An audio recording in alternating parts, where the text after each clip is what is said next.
Um levantamento realizado pela consultoria Kinetec revelou que o mercado de insumos biológicos tem crescido de forma expressiva. Na temporada 23-24, essa que já passou, esse segmento movimentou mais de 4 bilhões de reais, crescimento superior a 200% no período de 4 safras. E a gente segue adiante olhando para as culturas mais especificamente. No caso da cultura da soja, ela é a que tem maior representatividade para o setor de bioinsumos, com 44% da movimentação financeira neste mercado de bioinsumo. Aí, na sequência, aparece o milho, com 33%, e a cana, com 13%. Esses três principais cultivos somados totalizaram 90% da movimentação financeira nesta área. Os bioinsumos, eles são produtos feitos a partir de micro-organismos, materiais vegetais, orgânicos ou naturais e utilizados nas lavouras para combater pragas, doenças, por exemplo, ou até atuar na fertilização das plantas. Muitos agricultores têm adotado essa tecnologia e gostado dos resultados. Será ela uma das grandes tendências para 2025? A gente vai saber agora com o Vitor Hugo Leite, que é coordenador de inteligência de mercado. Vitor Hugo, seja bem-vindo ao Hora H do Agro. Olá, Kelly, prazer estar falando com você e todos os espectadores do programa. Obrigada a você pela companhia. Diga pra gente, Vitor Hugo, há uma tendência de incremento no uso de bioinsumos agora para 25, 26, acompanhando esses resultados das últimas safras que vocês estudaram?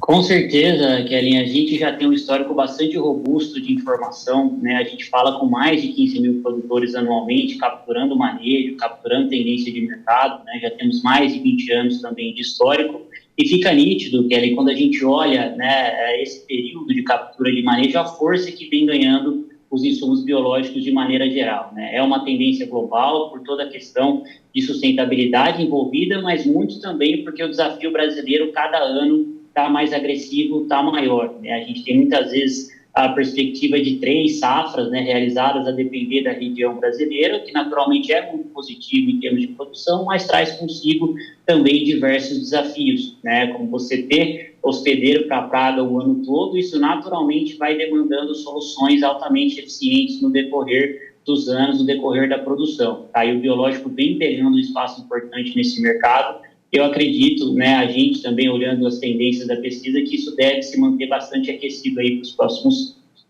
Você falou sobre sustentabilidade, sobre manejo. O agricultor quer resultado e os bioinsumos associados aos químicos ou de maneira independente têm dado resultado. Essa é uma das premissas básicas para entender que a partir de 25 ou até nos próximos anos continuará a ser uma tendência no agro nacional?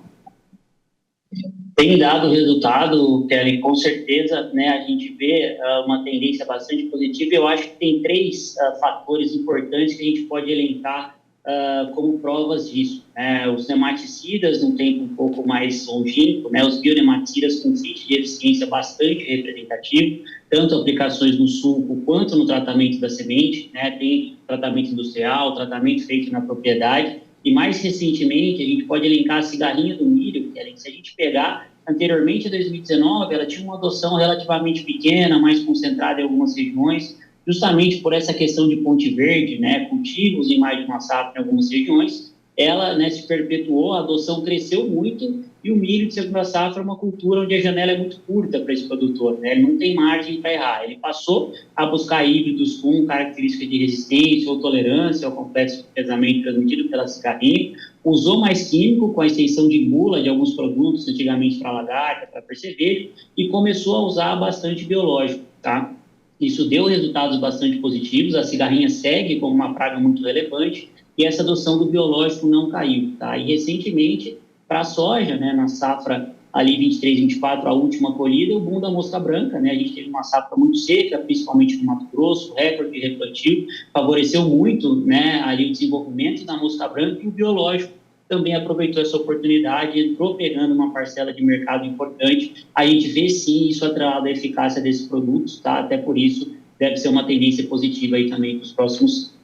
É interessante que você traz essa tendência positiva no ponto de vista da Kinetec. A gente tem aqui um estudo da McKinsey e esse estudo revelou que o produtor rural brasileiro é o que mais utiliza os insumos biológicos em comparação com outros países. Eu estou lendo aqui, para o controle de pragas, doença, a adoção está em 61% contra 12% nos Estados Unidos e 7% na Argentina. Por que essa diferença quando a gente compara Estados Unidos e Argentina, que são competidores brasileiros no agro, por exemplo?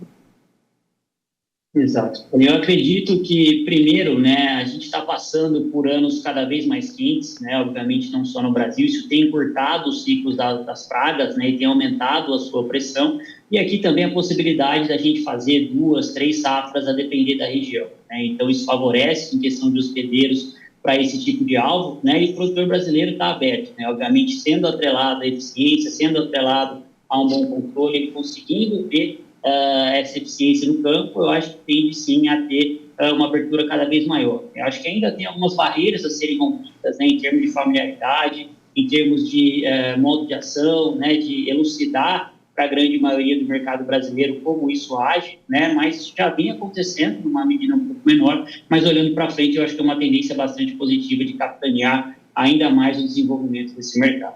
E agora, para a gente fechar, diga para a nossa audiência quais são as 3 questões principais que o pessoal do agro precisa saber sobre as tendências nesse mercado de bioinsumos. Você já trouxe alguns dados para a gente amarrar a sua visão de futuro para 2025, mensagem-chave para ficar para nós.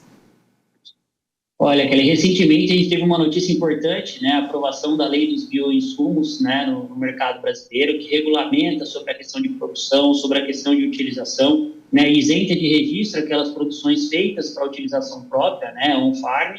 Ainda, obviamente, é necessário o registro para comercialização, que é bastante importante, mas eu acho que isso passa, né, o desenvolvimento brasileiro por um casamento importante entre rigidez regulatória, que é importante para a gente manter o nível de qualidade dos produtos, com uma celeridade maior do registro, né, para isso poder chegar no campo em tempo hábil aí, em termos de tecnologia para a utilização por parte do produtor. Tá? E, novamente, quando a gente olha todo o histórico amplo que a gente tem de cobertura, está muito nítido a evolução clara das pragas dos principais mercados brasileiros. Tá? Isso não deve arrefecer a pressão de lagarta, a pressão de cigarrinha, tá? De novo, anos mais quentes, as pragas estão criando resistência, então, com certeza, o biológico vai ser um parceiro bastante importante para a gente conseguir continuar atingindo patamares cada vez maiores de produtividade. É interessante, né, que você fala um parceiro, seja na associação com químicos, seja usado individualmente nessa busca incessante do agro por melhores resultados. Vitor Hugo Leite, coordenador de inteligência de mercado, obrigada pela presença. Volte sempre